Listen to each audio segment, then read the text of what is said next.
అవునండి. ఇది ఈ సీజన్‌లో చేయవలసిన రెసిపీయే కాదు. కానీ మొన్న నేను వడియాలు పెట్టాను కదా! అప్పుడు కొన్ని నెయ్యిలు మిగిలితే దాంతో సరదాగా చేశాననమాట. దీన్ని మా శ్రీకాకుళం జిల్లాలో ధనుర్మాసంలో అంటే సంక్రాంతి టైంలో అనమాట కొత్తగా వస్తాయి కదా వడ్లు. ఆ వడ్లతోటి ఈ పేలాలను తయారు చేసి దాంతో చేస్తారనమాట. దీన్ని మేము కంపల్సరీగా ఆ టైంలో కొనుక్కొని తింటాం.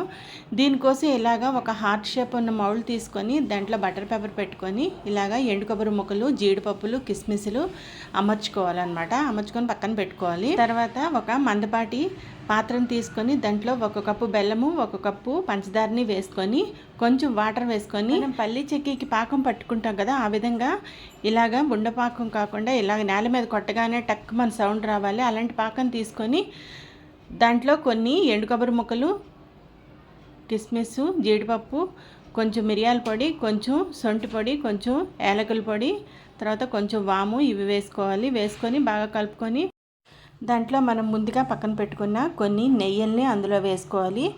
మనం పల్లి చెక్కికి దానికి ఎలా కలుపుకుంటాం చూడండి, అలాగే ఆ విధంగా దీన్ని బాగా కలుపుకొని ఒక్క స్పూను నెయ్యిని వేసుకోవాలి. ఫ్లేవర్ కూడా బాగుంటుంది దీన్ని వేయడం వల్ల. తర్వాత ఈ మిశ్రమాన్ని తీసుకెళ్ళి ఇలా మౌల్డ్లో వేసేసుకోవడం అనమాట.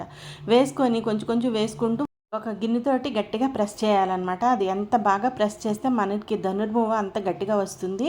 ఇలా ప్రెస్ చేసేసి ఒక 1 అవరు చల్లగా అయ్యేంతవరకు పక్కన పెట్టుకోవాలి. తర్వాత ఇదిగోండి ఈ విధంగా మనం డిమోల్డ్ చేసుకుంటే చాలా బాగుంటుంది. ఇలా మనం కొన్న షేపే వచ్చింది కదా, టేస్ట్ కూడా అదే విధంగా వచ్చింది. సరదాగా చేయాలనిపిస్తే మీరు కూడా ఒకసారి ట్రై చేయండి. మీకు ఎలా వచ్చిందో కామెంట్ చేయండి. మీలో ఎంతమంది ధనుర్భువ తిన్నారో నాకు కామెంట్ చేయండి.